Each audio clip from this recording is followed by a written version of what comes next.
नमस्कार बच्चों। जैसा हम लोग डिस्कस किए थे, यह तीसरा लेक्चर लेकर हिंदी व्याकरण का सीरीज हम लोग शुरू कर रहे हैं। इससे पहले 2 लेक्चर हम लोग शूट कर चुके हैं, जिसमें पहला में हम लोग सिलेबस डिस्कस किए थे और सेकंड लेक्चर में हम लोग भाषा, व्याकरण, लिपि को पढ़े थे। आज जो है तीसरा जो है हम लोग का लेक्चर शुरू कर रहे हैं, जिसमें हम लोग पढ़ेंगे वर्ण विचार। वर्ण विचार मतलब फोनोलॉजी। तो फोनोलॉजी को आज हम लोग डिस्कस करेंगे आप लोग के साथ।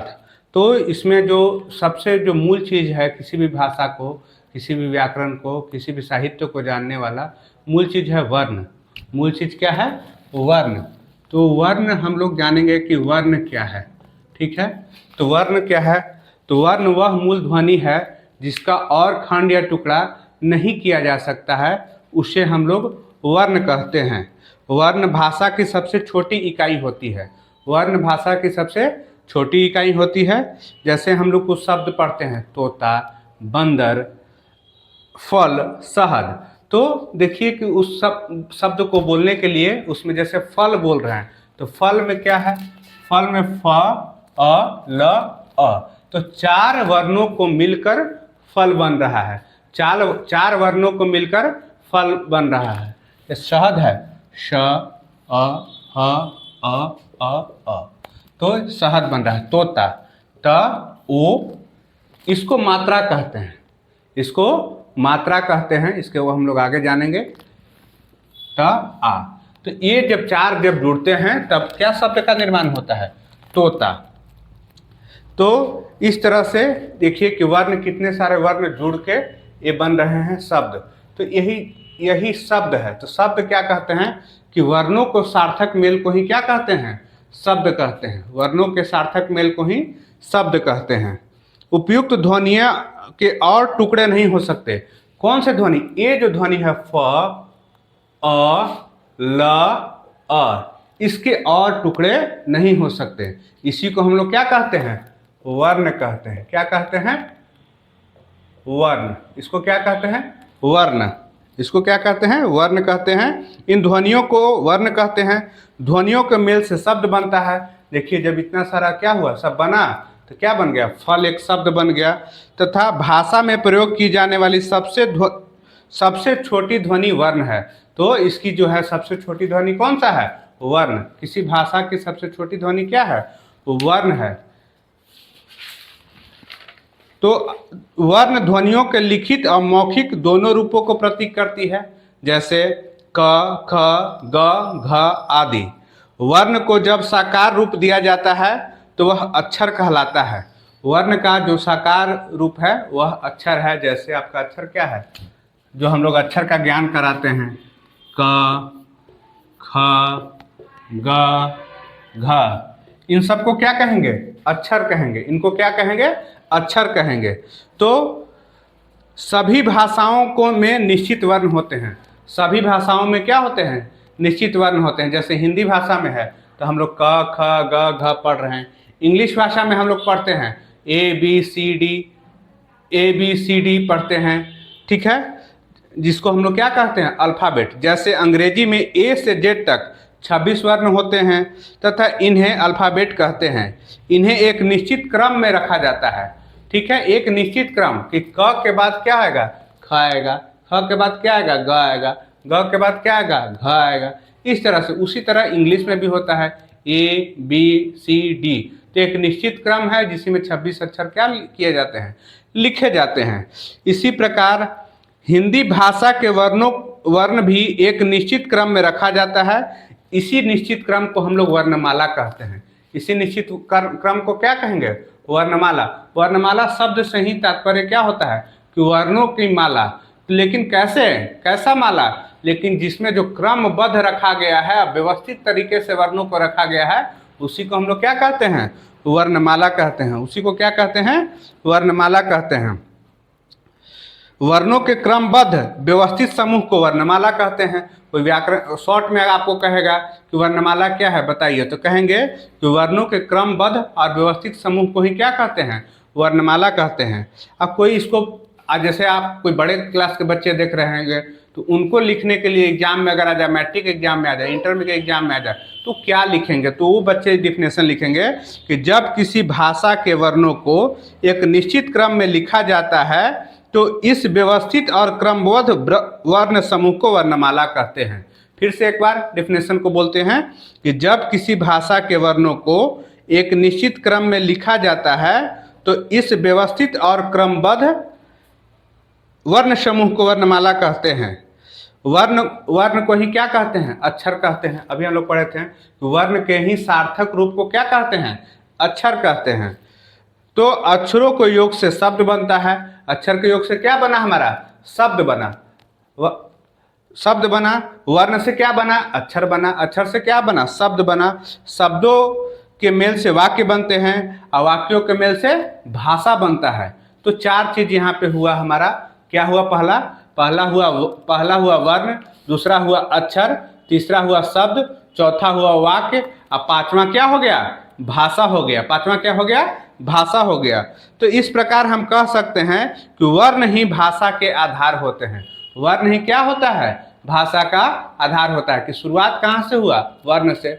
वर्णों के सार्थक मेल को अक्षर कहते हैं। अक्षर के मेल से शब्द बने, शब्दों के मेल से वाक्य बने और वाक्यों के मेल से क्या बनता है? भाषा बनता है। तो किसी भी भाषा को जानने का सबसे जो आधार है, छोटा इकाई है, वो क्या होता है? वर्ण होता है। तो वर्ण वह मूल ध्वनि है जिसका खंड या टुकड़ा नहीं किया जा सकता है, उसे हम लोग वर्ण कहते हैं। वर्णों का क्रमबद्ध और सुव्यवस्थित मेल को वर्णमाला कहते हैं। आज हम लोग पढ़ेंगे वर्ण का भेद। ठीक है? वर्ण का भेद में क्या है कि वर्ण को कितने भेद हैं और उसके कितने टाइप हैं। तो वर्ण के मुख्यतः उच्चारण के आधार पे वर्ण के दो भेद होते हैं, स्वर वर्ण और व्यंजन वर्ण। स्वर्ण वर्ण में क्या होता है कि जिन वर्णों का उच्चारण स्वतंत्र रूप से होता है, जिन वर्णों का उच्चारण स्वतंत्र रूप से होता है उसे स्वर्ण वर्ण कहते हैं। जिन वर्णों के उच्चारण में वायु जो है से मुख से बिना रुकावट के निकलती है वो भी क्या होता है? स्वर्ण वर्ण होता है। स्वर्ण वर्ण की संख्या कितनी है? तो स्वर्ण वर्ण की संख्या जो है सो 11 होता है, जिसमें कौन कौन होते हैं? अ, आ, ई, उ, री। जैसे लिखते हैं ऋ से ऋषि। ठीक है? ये जो है ए, ओ, 11 जो है सो स्वर वर्ण होते हैं। स्वर्ण वर्ण के भेद 3 होते हैं। स्वर्ण वर्ण को 3 भागों में विभाजित किया गया है, जिसमें पहला है ह्रस्व स्वर्ग, दूसरा है दीर्घ स्वर्ग और तीसरा है लुप्त स्वर। ह्रस्व स्वर किसे कहते हैं? तो ह्रस्व स्वर जिन स्वरों स्वर्ण वर्ण के 3 भेद होते हैं, जिसमें पहला होता है ह्रस्व स्वर, दूसरा होता है दीर्घ स्वर और तीसरा होता है लुप्त स्वर। ह्रस्व स्वर उसे कहते हैं जिन स्वरों के उच्चारण में सबसे कम समय लगता है। जिन स्वरों के उच्चारण में क्या होता है? सबसे कम समय लगता है। इसमें मतलब क्या है? एक मात्रा का काल बोलने में जितना समय लगता है उतना ही समय लगता है। मतलब ऐसा स्वर्ण वर्ण जिसके उच्चारण में सबसे कम समय लगे उसे ह्रस्व स्वर कहते हैं।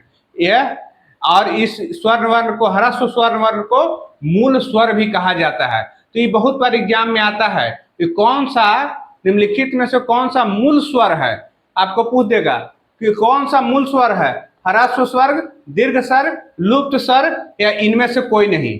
ठीक है? तो आपको आंसर कर देना है कि ह्रस्व स्वर को ही मूल स्वर कहते हैं, क्योंकि बाकी जो 2 डेफिनेशन है दीर्घ और लुप्त का, वो डेफिनेशन जो दिया जाता है, उसका जो परिभाषा दिया जाता है, इसी के कंपैरिजन में दिया जाता है, इसी के तुलना में दिया जाता है ह्रस्व स्वर के ही। जिन स्वरों के उच्चारण में सबसे कम समय लगता है उसे ह्रस्व स्वर कहते हैं और ह्रस्व स्वर ही क्या है? मूल स्वर है। ठीक है? एक मात्रा को जितना बोलने में समय लगता है उतना ही ह्रस्व स्वर को बोलने में समय लगता है। सबसे कम समय जो लगता है वो ह्रस्व स्वर के उच्चारण में लगता है।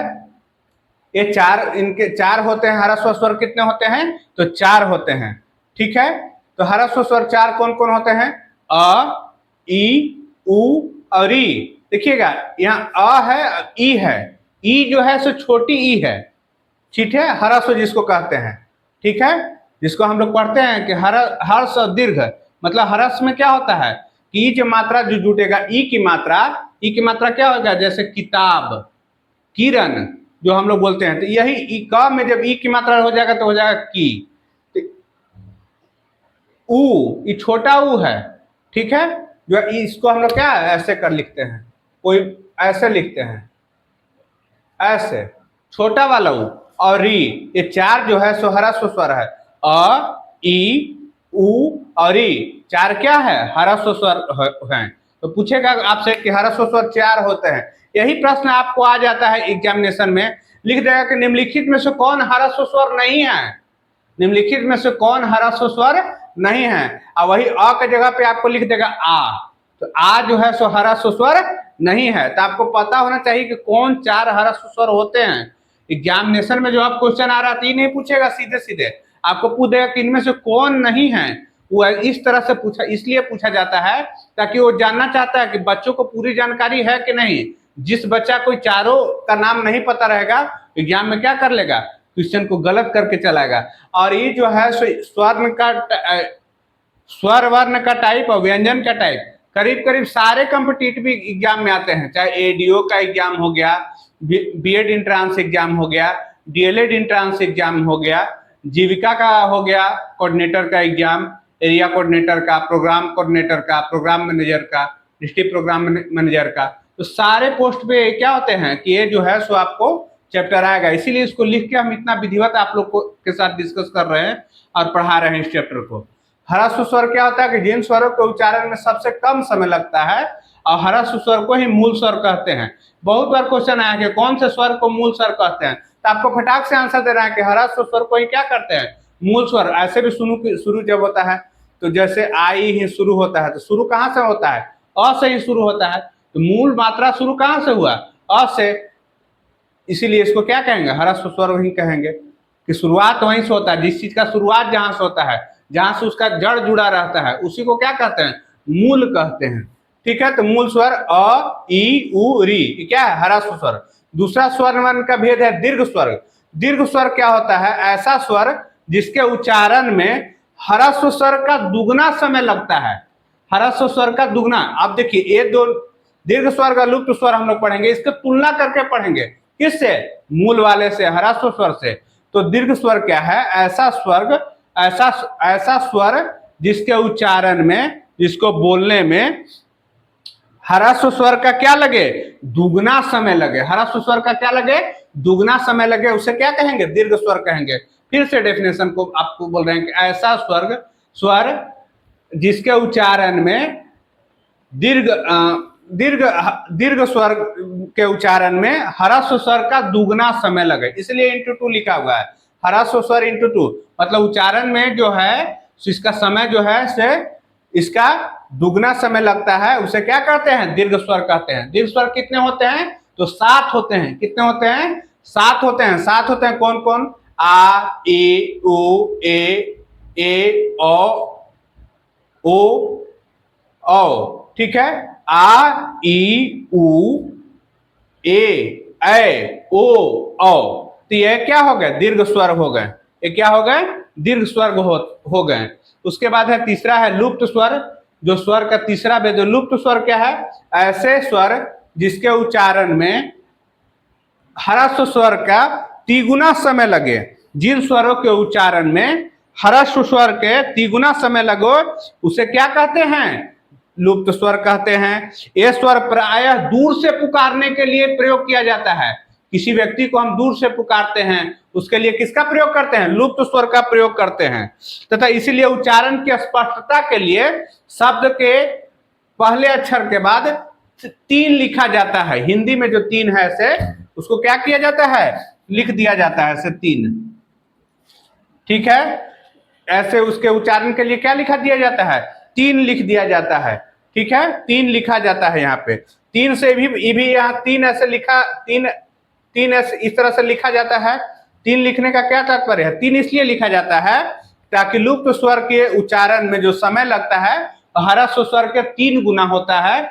और लुप्त स्वर का प्रयोग किसी भी व्यक्ति को दूर से पुकारने के लिए या किसी भी चीजों को एक लंबा उच्चारण के लिए लिया जाता है, ताकि जो स्वर को बोलने में जो समय लगा वो 3 गुना लगा, 3 गुना समय लगा।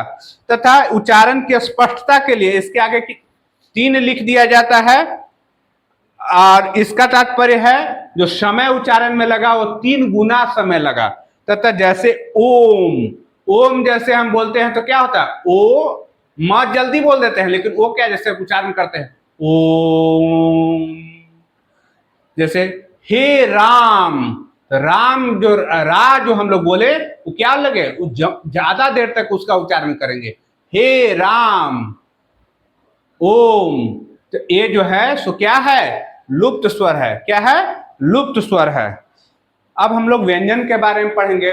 व्यंजन क्या है, तो हम लोग पढ़े कि वर्ण के 2 भेद होते हैं, स्वर वर्ण और व्यंजन वर्ण। तो यहाँ पे स्वर वर्ण क्या हो गया, कंप्लीट हो गया।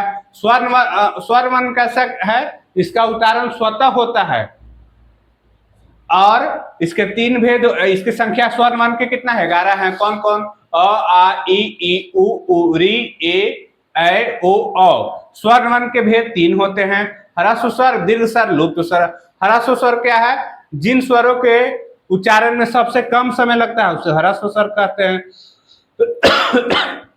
इसको मूल स्वर भी कहते हैं, और यह 4 होते हैं, अ ई उ री। दीर्घ स्वर क्या होता है, ऐसे स्वर जिसके उच्चारण में ह्रस्व स्वर का दुगना समय लगे उसे दीर्घ स्वर कहते हैं। इसकी संख्या 7 है। कौन कौन, आ ई उ ए ओ औ। लुप्त स्वर ऐसे होते हैं जिसके उच्चारण में दीर्घ लुप्त स्वर ऐसे स्वर होते हैं जिसके उच्चारण में ह्रस्व स्वर का 3 गुना समय लगता है, या दूर से पुकारने के लिए यूज होता है। और स्पष्टता के लिए एक शब्द के बाद 3, हिंदी का 3 लिखा रहता है, ताकि उससे पता चले, जैसे ओम, हे राम। ठीक है, तो ये क्या है, लुप्त स्वर है। अब हम लोग व्यंजन के बारे में पढ़ेंगे। व्यंजन क्या है, जिन वर्णों के उच्चारण में स्वर की सहायता लिया जाता है। ये जो है व्यंजन क्या होगा, खुद से उच्चारण नहीं होगा, किसका हेल्प लेगा, किसका मदद लेगा, स्वर्ण वर्ण का। जो व्यंजन है उच्चारण किसका, इसका हेल्प से, इसका हेल्प से, स्वर की हेल्प से करेगा। ठीक है, तो व्यंजन वर्ण कहेंगे कि जिन वर्गों के उच्चारण में स्वरों की सहायता ली जाती है उन्हें व्यंजन कहते हैं। जो ध्वनियां मुख के अलग अलग भागों से टकरा कर बाहर निकलती है, मुख के अलग अलग भागों से टकरा कर बाहर निकलती है, जैसे कंठ से, तुला से, मूर्धा से, दंत से, ओठ से। तो मुख के अलग अलग भागों से टकरा कर बाहर निकलती है, उसे क्या कहते हैं, व्यंजन कहते हैं। क्या कहते हैं, व्यंजन कहते हैं। ठीक है, तो इनका उच्चारण स्वरों की सहायता से होता है। उदाहरण के लिए क, उदाहरण के लिए क्या है, क। तो क जो उच्चारण होता है इसमें क और प्लस अ, स्वतः ही अ आ गया यहाँ पे। ठीक है, तो यह जो हुआ सो क जो उच्चारण हुआ तो इसमें क्या हो गया, अ की मात्रा भी आ गई। तो अ क्या हो गया, अ क्या हो गया, स्वर वर्ण हो गया। क्या हो गया, स्वर वर्ण। स्वर वर्ण में पूछेगा कि स्वर वर्ण में कौन सा स्वर है, तो यहां भी हम लोग पढ़े कि अ कौन सा स्वर है, ह्रस्व स्वर है। कौन सा, ह्रस्व स्वर। आ रहता तो कौन सा स्वर हो जाता, दीर्घ स्वर। यही बात को, तो यहाँ पे व्यंजन जो हम लोग पढ़े तो जिसकी सहायता, स्वरों की सहायता से इसका उच्चारण होता है, स्वतः उसका उच्चारण स्वतंत्र रूप से नहीं होता है, और इसके बोलने में मुख के अलग अलग हिस्सों का से टकरा कर निकलता है। ये ध्वनियां मुख के अलग अलग भागों से टकरा कर निकलता है, उसे व्यंजन कहते हैं।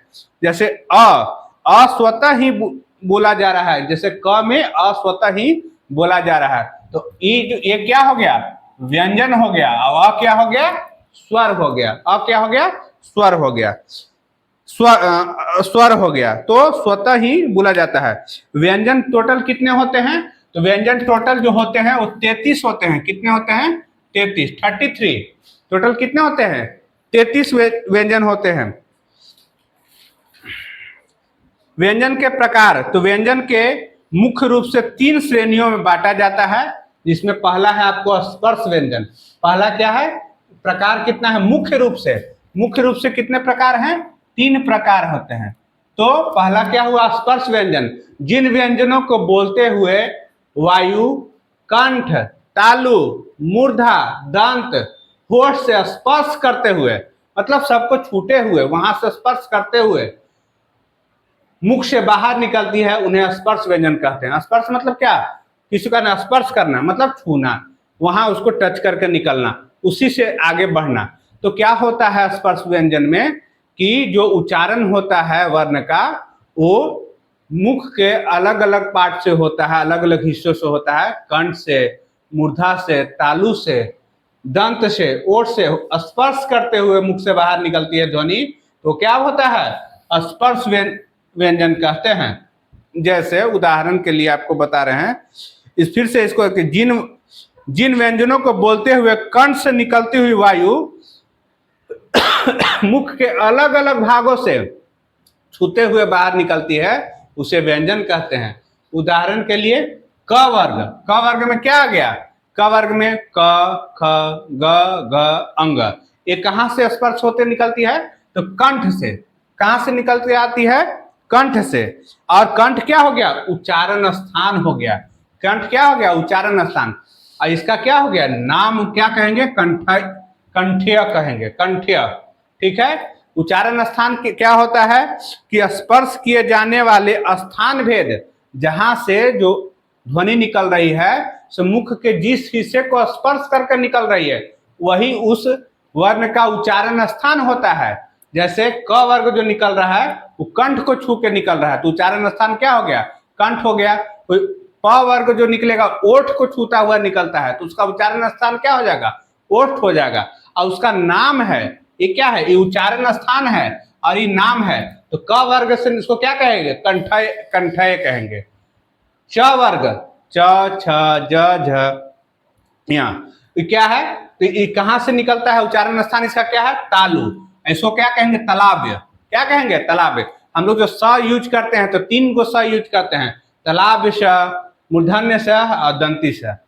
यही स्थान है। तीनों स जो बोलते हैं यरलव में, तो क्या होता है? जो अलग अलग उच्चारण स्थान उसका होता है, इसीलिए तीनों का अलग अलग नाम है। तो क वर्ग जो है सो कंठ से निकलता है और इसको कंठीय कहते हैं। च वर्ग, च वर्ग में क्या क्या हो गया? च, छ, ज, झ, यहाँ तालु से निकलता है, इसको तलाब्य कहते हैं। ट वर्ग ये क्या होता है? मूर्धा से निकलता है, मूर्धन्य। इसके साथ यहाँ पे क्या है? ड और ढ, ड और ढ भी क्या है? मूर्धा से ही निकलता है, उसका भी उच्चारण क्या होता है? मूर्धा से ही होता है, इसलिए इसको मूर्धन्य कहते हैं। त वर्ग, त, थ, द, इसको आप उच्चारण करके देखिए। जैसे मैं पढ़ा रहा हूं तो आप भी उसके साथ साथ देख रहे हैं लेक्चर को, तो देखिए जो आपको इतना फैसिलिटी फ्री में यूट्यूब पे त्रिनेत्रा क्लासेस से प्रोवाइड किया जा रहा है, तो उसका क्या कीजिए? आप लोग उसका सुविधा उठाइए, आप उसका आनंद उठाइए और आप लोग भी बोल बोल के पढ़िए, तो लगेगा कि हाँ, आप उसको आप फील कीजिएगा। जैसे बोलिएगा त, थ, इसमें क्या होगा? दांत से आवाज निकल रहा है आपका, दंत से। तो इस दंत से जो आवाज निकल रहा है त, थ, द, ध, न, तो ये इसको दंत्य कहते हैं। इससे जो इसका क्या है? उच्चारण स्थान क्या हो गया? दंत। इसका नाम क्या हो गया? दंत्य। अब प वर्ग, जैसे बोलिएगा प, फ, ओठ देखिए सट रहा है, प, फ, ब, भ, म, तो प वर्ग जो है सो ओठ, उच्चारण स्थान क्या है? ओठ। इसको कहते हैं ओठ, ओष्ठय। इसको क्या कहते हैं? ओष्ठय। तो आपसे ये भी पूछ देगा, कभी कभी क्वेश्चन आपको पूछ देगा ऐसे घुमा के कि निम्न में से कौन ओष्ठय नहीं है, और वहां पे क्या होगा? आपको न लिख देगा। तो आपको जानिए कि न जो है सो क्या है? दंत्य है, यहाँ ओष्ठय नहीं है। तो यही आपको जो है प वर्ग से जो निकलता है स्पर्श, ये वाला स्पर्श व्यंजन। तो स्पर्श व्यंजन क्या हो गया? जिन व्यंजनों को बोलते हुए वायु कंठ, तालु, मूर्धा, दंत और ओठ से स्पर्श करते हुए मुख से बाहर निकलती है, उन्हें स्पर्श व्यंजन कहते हैं। और इसमें क्या हो गया? क वर्ग जो कंठ से होता है, च वर्ग तालु से, ट वर्ग मूर्धा से, त वर्ग दंत से, प वर्ग ओठ से होता है। तो यही क्या है? ये सब उच्चारण स्थान हो गया और ये इनका नाम हो गया। तो यहाँ पे स्पर्श व्यंजन क्या हो गया? आप लोग समझ गए होंगे। नेक्स्ट है अंतस्य व्यंजन। अंतस्य व्यंजन क्या है? इनके उच्चारण में अवरोध बहुत कम समय के लिए होता है तथा तथा उच्चारण में जीभ किसी। नेक्स्ट पार्ट है अंतस्थ व्यंजन। इसमें क्या होता है कि इस व्यंजन में उच्चारण में वायु का अवरोध बहुत कम होता है तथा जीभ मुख के किसी भाग से स्पर्श नहीं होता है। स्पर्श किस में हो रहा था? स्पर्श व्यंजन में देख रहे थे ना, कंठ से, तालु से, मूर्धा से। लेकिन यहाँ पे क्या होगा कि वायु का अवरोध बहुत ही कम होगा इसके उच्चारण में, और जीभ जो है मुख के किसी भाग से स्पर्श नहीं होता है। इनकी संख्या 4 होती है, य, र, ल, व। यही 4 जो है सो क्या है? अंतस्थ व्यंजन कहते हैं। अंतस्थ व्यंजन में आप लोग देखिए, इसको बोल के देखिए, बोलिए य, र, ल, व। तो ये जो शब्द आप बोलेंगे तो जीभ जो है मुख के किसी भाग से स्पर्श नहीं कर रहा है। लेकिन आप बोलिए प, त, द, म, इसमें क्या हो रहा है? इसमें स्पर्श हो रहा है। तो आप लोग साथ साथ बोल के देखिए, य, र, ल, व। तो इसमें क्या हो, नहीं सट रहा है, तो स्पर्श नहीं हो रहा है। अंतस्थ व्यंजन क्या हो गया? ऐसे व्यंजन जिनके उच्चारण में वायु का अवरोध क्या हो, बहुत कम हो तथा जीभ मुख के किसी भाग से स्पर्श नहीं करता हो, उसे अंतस्थ व्यंजन कहते हैं। यह 4 होते हैं, य, र, ल, व। ठीक है, फिर से आपके लिए एक बार बोल दे रहे हैं इसके डेफिनेशन को। इनके अंतस्थ व्यंजन में, इनके उच्चारण में वायु का अवरोध बहुत कम समय के लिए होता है तथा जीभ मुख के किसी भी भाग से स्पर्श नहीं करता है, उसे अंतस्थ व्यंजन कहते हैं। इनकी संख्या 4 होती है। कौन कौन है? य, र, ल, व। नेक्स्ट आपका है ऊष्म व्यंजन। नेक्स्ट क्या है? ऊष्म व्यंजन। जो ऊष्म व्यंजन में क्या होता है, तो ऐसे व्यंजन जिनके उच्चारण में उच्चारण या बोलते समय वायु मुख के किसी भी भाग से रगड़ खाती हुई निकलती है। वायु मुख के किसी भाग से रगड़ खाती हुई क्या होती है? निकलती है। अर्थात जो है सो क्या होता है? घर्षण होता है, और जो ध्वनि निकलती है वो गर्म वायु निकलेगा। ठीक है, मुख से क्या होगा? गर्म वायु निकलेगा, और इसी को क्या कहते हैं? ऊष्म व्यंजन कहते हैं। ऊष्म मतलब क्या होता है? ऊष्म मतलब क्या होता है? उसको ऊष्म मतलब उष्मा, उष्मा मतलब हीट। ठीक है, कि मतलब क्या है? उष्मा मतलब कोई चीज जब गर्म चीज है। तो इसमें क्या है कि जब बोलेंगे तो क्या होगा? इसमें क्या होगा कि मुख के किसी भाग से रगड़ से उत्पन्न होगा यह ध्वनि। किसी न किसी भाग से क्या होगा? रगड़ से उत्पन्न होगा। जैसे आपका हो गया, इसके भी 4 भेद होते हैं ऊष्म व्यंजन के। 4 भेद कौन कौन होते हैं? श, श, स और ह। तो श, ये तीनों जो है सो तीनों अलग अलग मुख के भाग से निकल रहा है। इसको कहते हैं क्या? तालव्य श, मूर्धन्य श, और इसको कहते हैं दंती श। श, श, स और ह। तो ये जो है सो मुख के किसी न किसी भाग से जो वायु निकलती है वो घर्षण करते हुए निकलती है, रगड़ करते हुए निकलती है, गर्म वायु मुख से निकलता है। स आप बोल के देखिए, जो बोलिएगा स जब बोलिएगा तो मुख से देखिए, बोल के देखिए, श, श, श। तो श बोलिएगा, देखिए कि मुख से बहुत अधिक मात्रा में गर्म वायु निकलता है। ठीक है, तो क्या होता है? श, जैसे कहते हैं हवा चल रहा है, सन सन चल रहा है, तो क्या है कि जो वायु निकल रहा है गर्म निकल रहा है, और मुख किसी भाग से रगड़ करते हुए, घर्षण करते हुए निकलता है। और यही जो है इसीलिए इसको कहते हैं। आप लोग तो ऐसे भी साइंस में पढ़ते होंगे थोड़ा बहुत, जहाँ पे घर्षण होता है वहां पे क्या होता है? उष्मा उत्पन्न होता है, हीट वहां पे हो जाता है। जैसे आप उदाहरण के लिए समझिए कि हाथ को ऐसे करके रगड़ कीजिए तो हाथ आपका क्या हो जाएगा?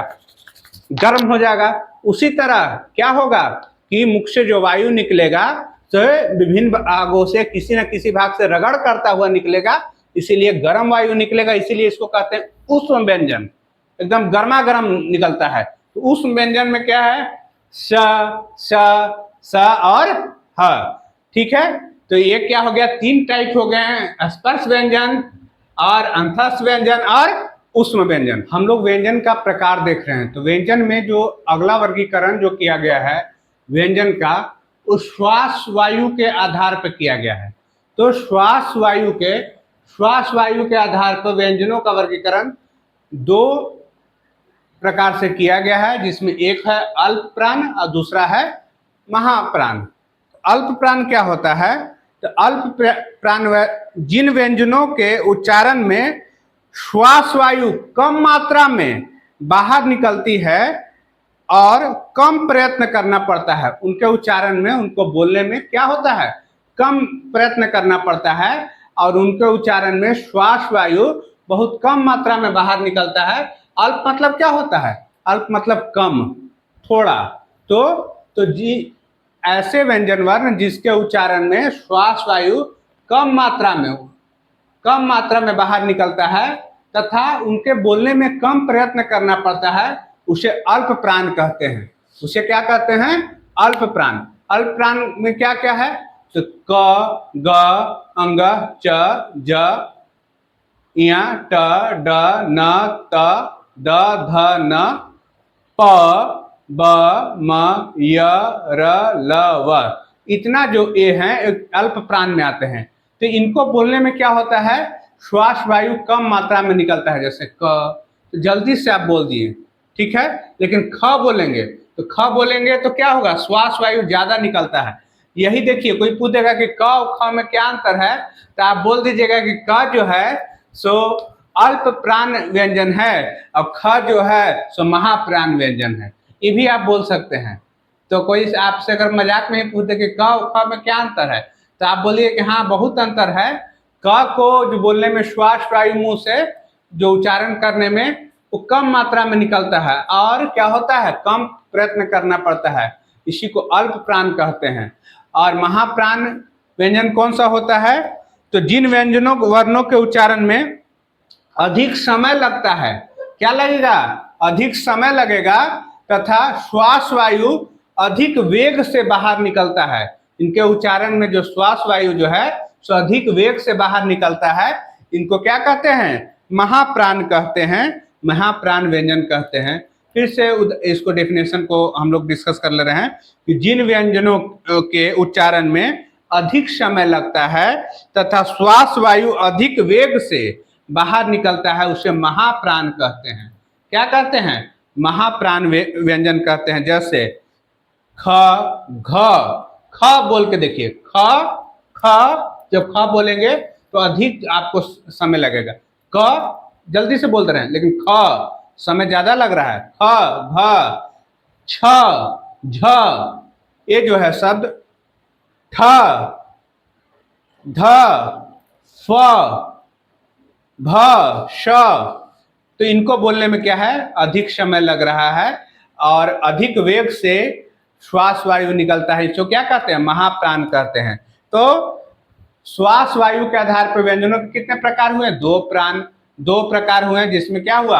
अल्प प्राण और महाप्राण। अल्प प्राण जिनके उच्चारण में श्वास वायु कम मात्रा में बाहर निकलता हो तथा हमें कम प्रयत्न करना पड़ता है, उसे अल्प प्राण व्यंजन कहते हैं। जैसे क, ग जो लिखा हुआ है, च, ज, ट, त, द, न, प, ब, म, य, र, ल, व। तो ये जो है सो क्या है? अल्प प्राण व्यंजन है। तथा महाप्राण क्या होता है? ऐसे व्यंजन जिनके उच्चारण में अधिक समय लगता हो तथा श्वास वायु अधिक वेग से बाहर निकलती है, उसे महाप्राण व्यंजन कहते हैं। जैसे ख, घ, छ, झ, ठ, ढ, थ, ध, फ, भ, श, श, स और ह। ये क्या हो गए? महाप्राण व्यंजन हो गए। नेक्स्ट जो व्यंजन का वर्गीकरण हम पढ़ेंगे, उसको जो अगला जो आधार पे उसको दो अलग अलग भागों में बांटा गया है, वह है स्वर तंत्रियों के कंपन के आधार पर व्यंजनों का वर्गीकरण। स्वर तंत्रिका क्या होता है? कि जहां से स्वर क्या होता है हमारा निकलता है, ध्वनि जहां से उत्पन्न होता है, तो कंपन कैसे हो रहा है? जो ध्वनि क्या है, ध्वनि कैसे उत्पन्न होता है? कंपन से ही उत्पन्न होता है। तो किस तरह से कंपन हो रहा है, तो स्वर तंत्रिकों में कैसे कंपन के आधार पर उसको दो भागों में बांटा गया है, जिसको कहते हैं अघोष और सघोष। अघोष व्यंजन और सघोष व्यंजन। तो अघोष क्या होता है? जिन ध्वनियों के उच्चारण में स्वर तंत्रिकाओं में कंपन नहीं होता है। स्वर तंत्रिकाओं में कंपन, घोष मतलब क्या? कंपन होना, ठीक है। घोष होना, जय कहते हैं हम लोग को, जय घोष होना मतलब वो गूंजना, उसका क्या हो, जय जयकार होना। तो घोष मतलब अघोष मतलब नहीं होना, कंपन का नहीं होना। जिन ध्वनियों के उच्चारण में स्वर तंत्रिकाओं में कंपन नहीं होता है उसे अघोष व्यंजन कहते हैं।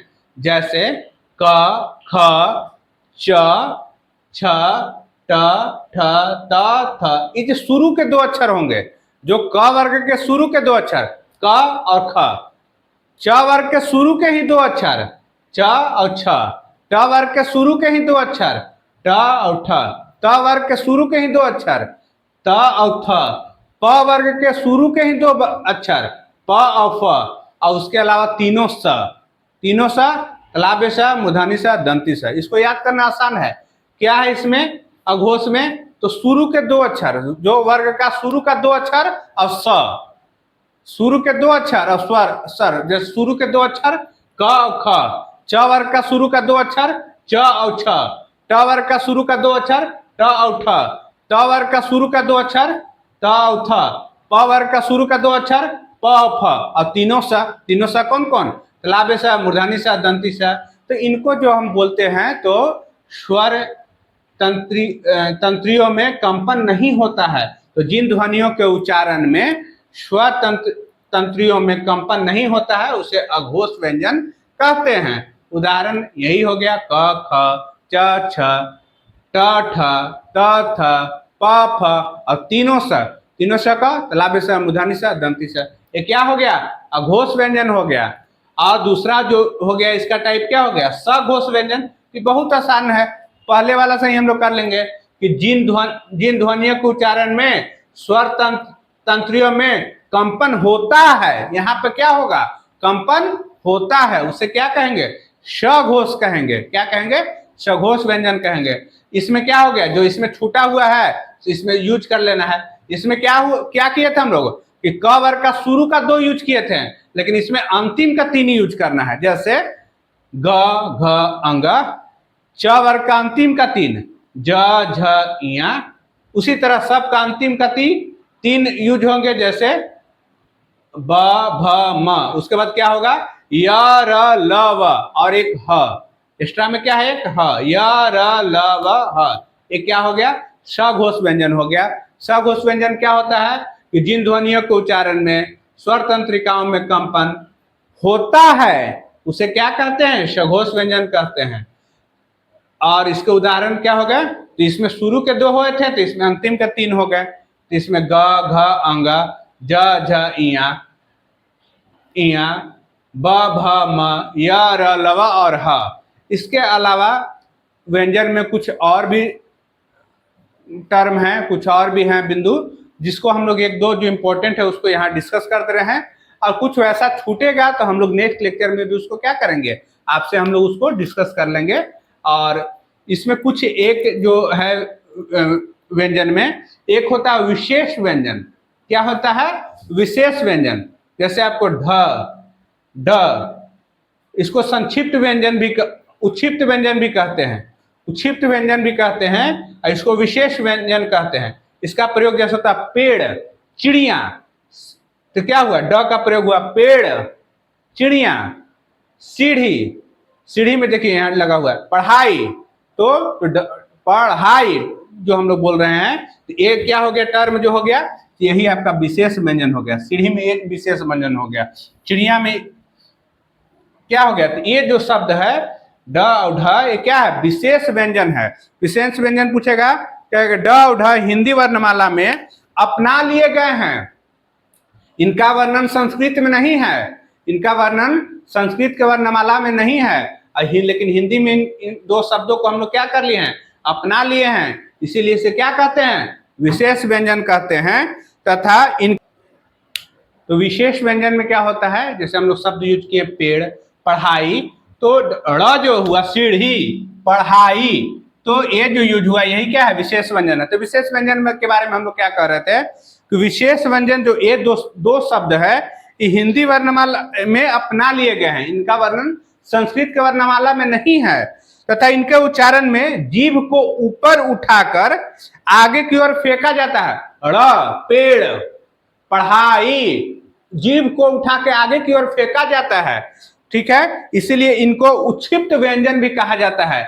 इनको क्या कहा जाता है? उच्छिप्त व्यंजन। ये बहुत बार देखिए प्रश्न में आता है, पेड़ लिखा रहेगा, अब बोलेगा कि कौन से शब्द में उच्छिप्त व्यंजन यूज किया गया है, तो जहां पे पेड़ रहेगा, चिड़िया रहेगा, सीढ़ी रहेगा, पढ़ाई रहेगा, ये दो शब्द जहां पे यूज किए जाएंगे वही क्या है? उच्छिप्त व्यंजन है। क्यों इसको उच्छिप्त व्यंजन कहा जाता है? कि इसके उच्चारण में जीभ को हम लोग को क्या है? आगे की ओर ऐसे फेंका जाता है। पेड़, चिड़िया, पढ़ाई, जीभ ऐसे ऊपर उठ रहा है, पढ़ाई, तो इसको क्या कहते हैं? इसीलिए इसको उच्छिप्त व्यंजन कहते हैं। इसको क्या कहते हैं? उच्छिप्त व्यंजन का। उच्छिप्त व्यंजन भी क्या कहा जाता है? कहा जाता है। इसमें क्या हो गया? पेड़ हो गया, चिड़िया हो गया, इसका प्रयोग किसी भी शब्द के शुरुआत में नहीं किया जाता है। तो देखिएगा कि कभी भी इन दो शब्दों से शुरू नहीं होगा कोई भी शब्द, ठीक है। और क्या होगा? इसका जो होगा सो क्या होगा? हमेशा किसी भी लास्ट में आएगा या बीच में आएगा। तो देखिएगा ड़ जो यूज हो रहा है, पढ़ाई, ढ जो यूज हो रहा है, तो कैसे यूज हो रहा है? ये किसी भी शब्द के शुरुआत में नहीं यूज होगा, या तो बीच में यूज होगा या फिर लास्ट में यूज होगा। ये भी बहुत इंपॉर्टेंट बात है। ये आपसे पूछ देगा कि कौन सा व्यंजन ऐसा व्यंजन है जिसका प्रयोग शब्द के प्रारंभ में नहीं किया जाता है, तो आपको आंसर देना है। उच्छिप्त व्यंजन है, वो क्या होता है? उसका शुरुआत में नहीं प्रयोग किया जाता है। या विशेष व्यंजन, ये क्या होता है? शब्द के अंतिम में रहता है और या बीच में रहता है। जैसे आपका पेड़ हो गया, चिड़िया हो गए, सीढ़ी हो गया, पढ़ाई हो गया, इत्यादि।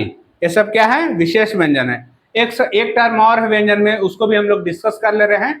अब कुछ टर्म छूटेगा तो हम लोग नेक्स्ट लेक्चर में उसको क्या करेंगे? डिस्कस करेंगे। एक होता है संयुक्त व्यंजन। संयुक्त व्यंजन क्या होता है? एक से संयुक्त मतलब क्या होना? कहते हैं संयुक्त परिवार, मतलब सबका मिल के जो कार्य होता है, संयुक्त उसको कहते हैं। तो एक से अधिक व्यंजनों के मेल से जो व्यंजन बनता है उसको संयुक्त व्यंजन कहते हैं।